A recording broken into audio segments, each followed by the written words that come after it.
Good morning, everybody. Happy Wednesday. Happy Hump Day.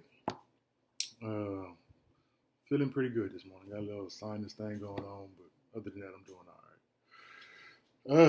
So let's go ahead and get into it. Memory verse, reflection verse of the day is Psalms 119, 133.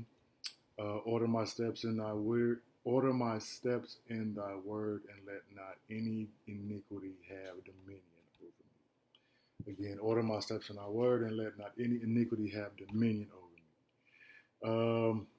And it's pretty much that's straightforward. Is going to get order my steps in our word, guide me, so that I'll be in walking in accordance with what you say. Let not any iniquity have dominion over me. I had to look up iniquity. All of this time, I've always um, automatically equated iniquity to sin directly, which is just the missing of the mark of that God has set for humanity, missing the standard, um, and it is that, but it's also in one of the definitions I looked up. It's also the willful or conscious missing of the mark that causes harms to others, causes harm to others. The willful and conscious. So the Bible also makes a um, a differentiation, or points out a differentiation between known sin and unknown sin. When it's going, I remember, I think I want to say it's in Leviticus. Um, it's talking about all of the different sacrifices that a person needs to make in order to, atone for their sins. There are certain things they do for um, known sins that they did intentionally, that they knew about, and unknown sins, the sins that they just may not have been aware of. But this is saying here, this definition is saying here to me that this is specifically talking about the ones that are willful and conscious. So there's no way that you can not know that these sins, are being committed, or that they're wrong, or that they miss the mark. It's willful and conscious. Um, I guess you may be able to, if you look to society as your guide and your compass, um, I guess you could probably, assume something isn't wrong, even though because of the fact you see so many other people doing it, that doesn't make it right though. It's still a sin. A sin is a sin is a sin. Um, but what kept jumping out to me is let not any iniquity have dominion over me. And what kept jumping out to me in that essence was addiction. Any of the types of addiction that are out there, because it says have dominion over me, have control over me. Actually, that should have been the word I looked up as well. Dominion. Let me look that up real quick. But I just looked at dominion as like a king has dominion over his kingdom. The government has dominion over the United States. A head of household has dominion over that household. So there's also different levels of dominion, right? So let's see what this Bible dictionary says for dominion specifically. See if that has any authority, power, rule, responsibility. Uh, so overall dominion, it says it belongs to the Lord and he rules over the nations. But God gave us dominion, gave man dominion over the earth, over all living creatures. It's not a right to exploit. Dominion over other persons. The same sense of caring occurs, is used of man's dominion over other men. Right, so that's what it is. Governing, dominion, governing, same type of thing. on whatever level that it is. So let not sin, let not willful, conscious acts of missing the mark uh, control me.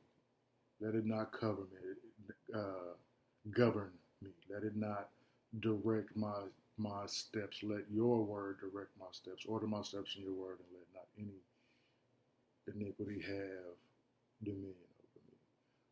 So there's not a whole lot to that one. I mean, it's pretty straightforward. Don't let any iniquity have any dominion over me. And to me, that says that's a difference between the secular worldview of addiction being a disease.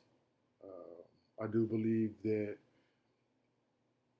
a person who has an addiction, I do believe that their brain or their chemical processes may be altered. I also believe that you can, directly speak and think your way into a mental illness or even into an addiction. Those different things that we tend to become addicted to, they produce. I want to say is it serotonin or dopamine? I can't remember right offhand. But that pleasure drug, dopamine, um, that's the pleasure chemical, the pleasure hormone that the body releases whenever you do something pleasurable, and you can continue to do something that brings you that pleasure so much to where you become addicted to. That's the only way that you get that sense of pleasure anymore, is by doing that thing, whatever it may be, that brings you, that has your body, that triggers your body into releasing that uh, that chemical, and that's when we're in the throes of addiction. I believe personally, but I don't believe it's necessarily a genetic condition. I believe it's something that you have to willfully do initially in order to get that. And if it's something that you can willfully do, it's something that you can willfully stop doing. And it's definitely something that you can willfully stop doing uh, with God's power. You may not be able to do it on your own. More than likely, you're not. You'll probably just end up switching out one addiction for another. And I do have some experience with that. But with God, you can definitely let go of that addiction altogether. You can give it to God, and that's exactly what He wants you to do, whatever your addiction may be, whether it's drugs, alcohol, sex, gambling, stealing, all of those different things. Those are the first ones that come to mind. But any of those different things that you may be addicted to, pedophilia, homosexuality, any of those types of things that you feel like have control over you. The only thing that is to have control over you is God, is His power. And once you allow anything else to have that control over you, that's when you're in that realm of addiction. But again, you can give that over to God. I'm not saying it'll be easy. I'm not saying you have to give it to Him just the once. You may have to give it to Him every day. You may have to give it to Him several times a day. But it's something that can be done. Depression. I fully believe depression is an addictive, is a condition based off of an addictive way of thinking.